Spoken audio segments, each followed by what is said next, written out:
ରଜ ସାଧାରଣତଃ ତିନିଦିନିଆ ପର୍ବ। ବିଷ୍ଣୁ ପୁରାଣ ଅନୁସାରେ ଚତୁର୍ଥାଷ୍ଟମୀ ଚୈବ ଅମାବାସ୍ୟାଥ ପୂର୍ଣ୍ଣିମା ପର୍ବାଣେ ତାନି ରାଜେନ୍ଦ୍ର ରବି ସଂକ୍ରାନ୍ତିରେବ ଚଃ।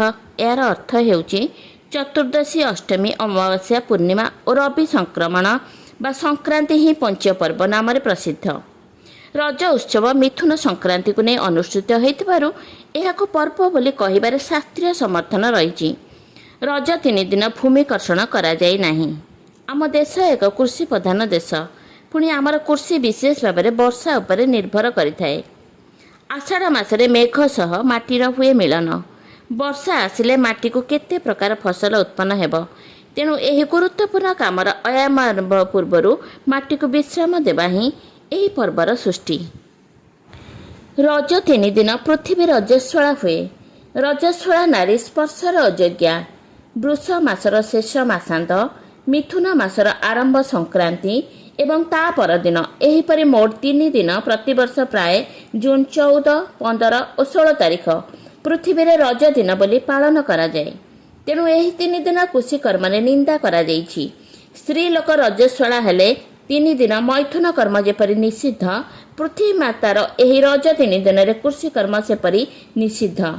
ଯଥା ପିଣ୍ଡେ ତଥା ବ୍ରହ୍ମାଣ୍ଡେ, ଅର୍ଥାତ୍ ପିଣ୍ଡରେ ଯାହା ବ୍ରହ୍ମାଣ୍ଡରେ ତାହା ଦେଖାଇବା ଲାଗି ରହିଛି ବୋଧହୁଏ ଏହିପରି ପରିକଳ୍ପନା। ପୃଥିବୀଠାରେ ମାତୃଚେତନା ବା ମାଟି ପ୍ରତି ମମତା ହିଁ କୃତଜ୍ଞ ମଣିଷକୁ ରଜ ପର୍ବରେ 3 ଦିନ ପାଇଁ କର୍ଷଣ କରିବାକୁ ନିବୃତ୍ତ କରିଛି। ରଜ ପର୍ବ ଜାତିଭେଦ ନିର୍ବିଶେଷରେ ଉଚ୍ଚ ନୀଚ ସମସ୍ତଙ୍କ ଘରେ ସହର ପଲ୍ଲୀରେ ଏହି ପର୍ବ ପାଳିତ ହୁଏ। ତେଣୁ ଏହାକୁ ଓଡ଼ିଶାର ଜାତୀୟ ପର୍ବ କୁହାଯାଏ। ଆଷାଢ଼ ମାସରେ ପଡ଼ୁଥିବା ସଂକ୍ରାନ୍ତିକୁ ରଜ ସଂକ୍ରାନ୍ତି, ସଂକ୍ରାନ୍ତିର ପୂର୍ବ ଦିନକୁ ପହିଲି ରଜ ଓ ସଂକ୍ରାନ୍ତିର ପରଦିନକୁ ଭୂମିଦାହ ବା ଭୂମି ଦହନ କୁହାଯାଏ। ଏହି 3 ଦିନ ଭୂମିକୁ ଖୋଳିବା ସମ୍ପୂର୍ଣ୍ଣ ଭାବରେ ନିଷିଦ୍ଧ। ତେଣୁ ରଜ ସାଧାରଣତଃ ହେଉଛି 3 ଦିନିଆ ପର୍ବ। ରଜ ପର୍ବ ପରଦିନ ବସୁମତୀ ସ୍ନାନ କରାଯାଏ। ରଜ ପର୍ବର ସବୁଠାରୁ ବଡ଼ ଆକର୍ଷଣ ହେଉଛି ଦୋଳି ଖେଳ। ବନସ୍ତେ ଡାକିଲା ଗଜ, ବରଷକେ ଥରେ ଆସିଛି ରଜଲୋ, ଘେନି ନୂଆ ସଜ ବାଜଲୋ ସଙ୍ଗାତ, ଘେନି ନୂଆ ସଜ ବାଜ।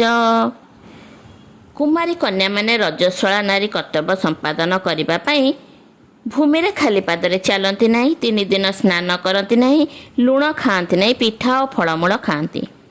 ରଜ ପର୍ବରେ କୁମାରୀ କନ୍ୟାମାନେ ପୃଥିବୀ ବକ୍ଷରେ ପଦାଘାତ ନ କରିବା ପାଇଁ ଗୁଆଖୋଳ, କଦଳୀ ଭାଚୁଙ୍ଗା ବା ଚପଲ ପିନ୍ଧି ଚାଲନ୍ତି।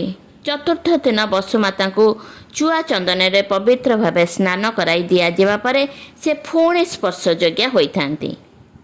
ଦୋଳି ହୁଏ ରଟ ରଟ, ମୋ ଭାଇ ମୁଣ୍ଡରେ ସୁନା ମୁକୁଟଲୋ, ଦିଶୁଥାଏ ଝଟ ଝଟ ଲୋ ସଙ୍ଗାତ, ଦିଶୁଥାଏ ଝଟ ଝଟ।